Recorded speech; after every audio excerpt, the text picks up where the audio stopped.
Assalamualaikum warahmatullahi wabarakatuh. Halo semuanya, perkenalkan nama saya Ahmad Fauzan Azim. Saya dari kelas S1 Manajemen A dan di sini saya akan membahas mengenai job analysis. Dalam sebuah perusahaan, untuk bisa memanajemen sumber daya manusia dengan baik, membutuhkan yang namanya analisis jabatan. Keberadaan analisis akan jabatan ini terbilang sangat penting karena peranan yang penting tersebut tentunya mengharuskan sebuah pembahasan secara mendetail. Kita akan membahas mengenai definisi dari analisis jabatan. Analisis jabatan merupakan sebuah kegiatan mengumpulkan informasi yang berhubungan dengan suatu jabatan dan juga pekerjaan dengan persyaratan tertentu. Atau bahasa lainnya yaitu mengidentifikasi tugas dan juga syarat suatu pekerjaan. Pekerjaan tersebut dijabarkan mengenai tugas dan persyaratan yang harus dilakukan oleh seseorang. Selain hal tersebut, analisis jabatan ini atau yang bisa dikenal dengan job analysis merupakan sebuah eksplorasi yang sistematis dari sebuah jabatan dengan melakukan sebuah studi dan juga pencatatan tanggung jawab seperti tugas dan keterampilan yang dimiliki.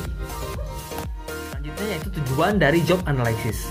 Yang pertama yaitu faktor penunjang dalam proses manajerial. Sebuah perusahaan tentu harus diatur sedemikian rupa agar mampu berjalan secara efektif. Sebuah proses manajerial juga merupakan langkah yang harus dilakukan secara tepat. Untuk bisa mencapai hal tersebut, membutuhkan yang namanya analisis akan jabatan. Hal ini agar mampu melakukan proses secara tepat. Yang kedua, yaitu sarana proses rekrutmen. Ketika perusahaan hendak melakukan sebuah penyegaran karyawan, tentu mengharuskan untuk melakukan rekrutmen. Hal ini bertujuan untuk menentukan seperti apa orang yang hendak menduduki jabatan dalam pekerjaan perusahaan tersebut. Adanya analisis ini akan mampu untuk menunjukkan sebuah kualifikasi dan juga keterampilan yang ada. Ketiga adalah mengetahui kinerja karyawan.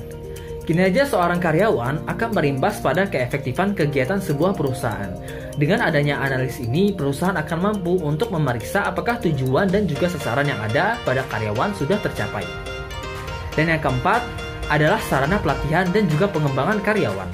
Dengan adanya job analysis ini bisa digunakan untuk menilai akan kebutuhan dan juga pengembangan seorang karyawan. Tidak hanya itu, manajemen dengan mudah untuk menentukan bagaimana pelatihan yang harus dilakukan untuk mengembangkan kinerja karyawan tersebut.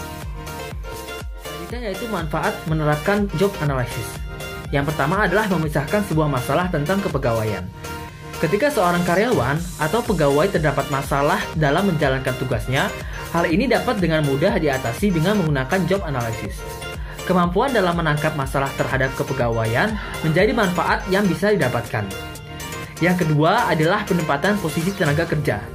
Sebuah analisis yang dilakukan mampu menangkap posisi seperti apa yang tepat untuk seorang karyawan. Adanya kesesuaian antara keterampilan, kemampuan akan menjadi langkah yang tepat bagi sebuah perusahaan dalam menempatkan seorang karyawan. Ketiga adalah sebagai sarana promosi jabatan. Sebuah promosi jabatan terkadang perlu untuk meningkatkan skill karyawan. Dengan adanya analisis ini akan membantu memilih seseorang yang tepat untuk melakukan promosi jabatan. Hal ini berimbas pada tanggung jawab yang hendak diberikan pada karyawan tersebut. Dan yang terakhir adalah penambahan sebuah organisasi. Ketika terdapat sebuah kekurangan dalam sebuah organisasi, dengan adanya informasi yang diberikan dari analisis jabatan ini akan digunakan sebagai sarana pembenahan. Hal ini akan menjadi keuntungan bagi sebuah perusahaan karena bisa memberikan sebuah kebijakan yang baru. Selanjutnya adalah metode analisis jabatan. Berikut adalah metode analisis jabatan menurut Mondi. Yang pertama adalah kuesioner. Kuesioner biasanya digunakan dengan cepat dan ekonomis. Analisis jabatan bisa memberikan kuesioner terstruktur kepada para karyawan yang mengidentifikasikan tugas-tugas yang mereka jalankan. Yang kedua adalah observasi. Ketika menggunakan metode observasi, analisis pekerjaan mengamati karyawan dalam menjalankan tugas-tugas pekerjaan dan mencatat hasil observasinya. Metode ini digunakan terutama untuk mengumpulkan informasi mengenai pekerjaan-pekerjaan yang menekankan keterampilan manual seperti operator mesin.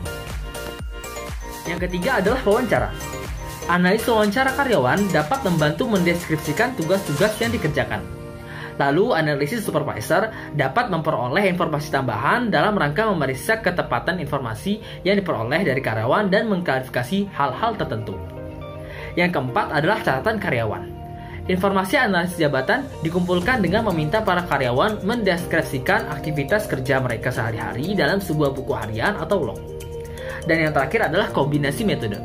Kombinasi dari berbagai metode seringkali lebih tepat. Dalam menganalisis pekerjaan-pekerjaan klerikal dan administratif, analisis mungkin menggunakan kuesioner didukung dengan wawancara dan observasi terbatas.